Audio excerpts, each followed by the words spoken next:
가장 숨죽이면서 지켜보는 사람은 지금 청와대에 있는 문재인 대통령일 것 같아요.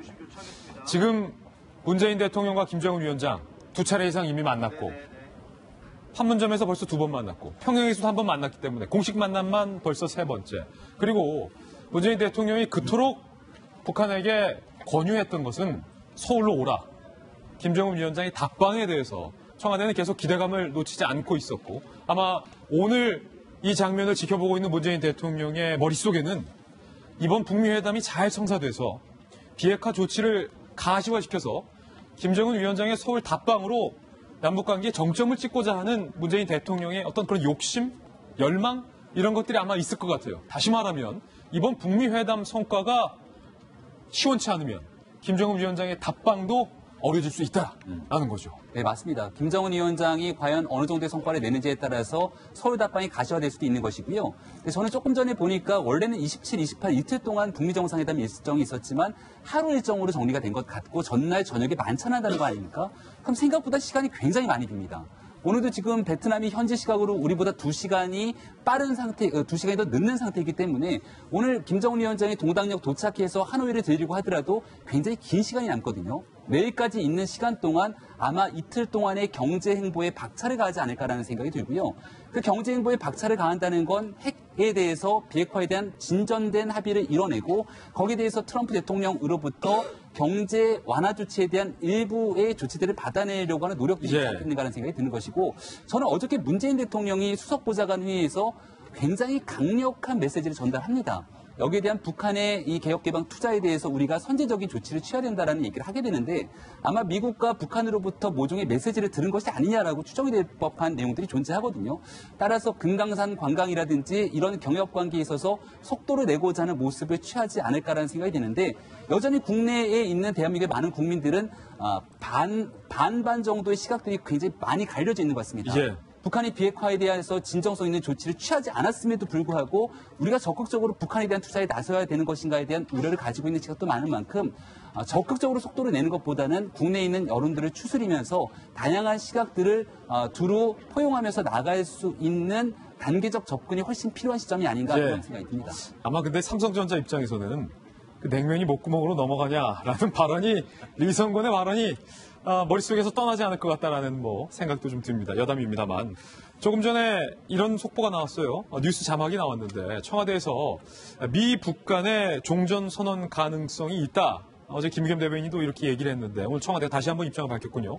그러니까 대한민국과 중국을 끼지 않고 미국과 북한 차원에서의 종전선언을 합의할 가능성이 크다라는 거예요. 하태경 부장, 이게 사실은 얼마나 미 북 간의 종전선언의 가능성을 좀 점치십니까? 사실은 이제 지난해 6월 싱가포르 정상회담 때 저게 가장 큰 화두였죠.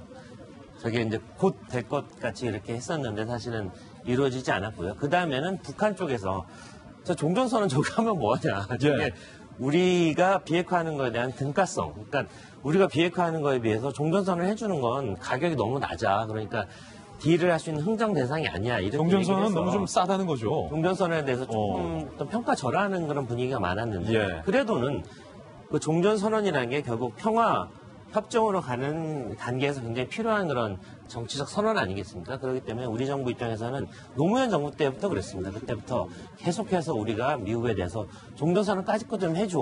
그리고 나서 그러면 북한이 좀 호의적으로 나올 테니까 그다음에 연락사무소 설치하고 그러면 북미 관계도 술술 풀리고 결국 비핵화로 가지 않겠습니까? 하는 게 우리 정부의 어떤 누누이 강조해오던 입장이었습니다. 그렇기 때문에 이번에도 청와대의 어떤 기대가 조금 들어갔다고 보는 부분이 맞을 거고요. 과연 저 부분에 대해서 그 패키지 안에서 북한이 이것도 포함되는 패키지를 큰 패키지 안에서 저 종전선언이 들어가면 북한도 아주 환영할 겁니다. 그렇지만 저거 하나만 주는 것으로 비핵화해라. 영변까지 다 해체하고 검증 받아라.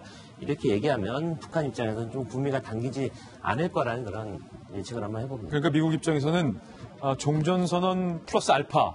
그 알파가 과연 북한이 원하는 대로 줄 것인지. 제재 완화죠. 제재 완화. 어느 정도 제재 완화를 줄 것인지. 북한은 아마 요구할 것 같아요. 그리고 북한은 최소한도로 핵 폐기 규모를 제한하는 것이 일단 김정은 위원장으로서는 이번 회담의 목표가 아닐까 싶습니다. 그러니까 어떻게 보면 서로가 서로에게 원하는 바와 요구하는 바가 상충하고 있는 회담이기 때문에 사실은 쉬운 회담은 아니라는 점 여러분께 다시 한번 부연 설명을 드리도록 하겠습니다. 저는 지금 이 장면을 보면서 문득 지난번 문재인 대통령과 김정은의 도보다리 회담 장면을 떠올리게 됐는데 박정환 대변인 두 정상 간에 오롯이 둘이 만나서 배석자 없이 뭐 이야기를 하는 모습. 지난 박근혜 정부 때는 박근혜 전 대통령과 미국의 오바마 대통령이 영어로 뭐 산책을 하더라, 뭐 이런 카더라 얘기도 나왔었는데 그 두 정상이 무슨 얘기를 하는지는 우리는 알 수가 없는데 청와대에 또 보좌관이셨으니까 대통령의 참모셨으니까 혹시 참모들끼리 사전에 그런 이걸 협의를 합니까? 내가 오늘 단둘이 정상들끼리 만날 때 내가 좀 세게 얘기할게 미국 대통령한테 뭐 이런 얘기를 합니까? 논의를 합니까? 정상에 따라서 좀 뭐 스타일이 좀 다를 수 있는데요. 이명박 전 대통령 어떠셨어요?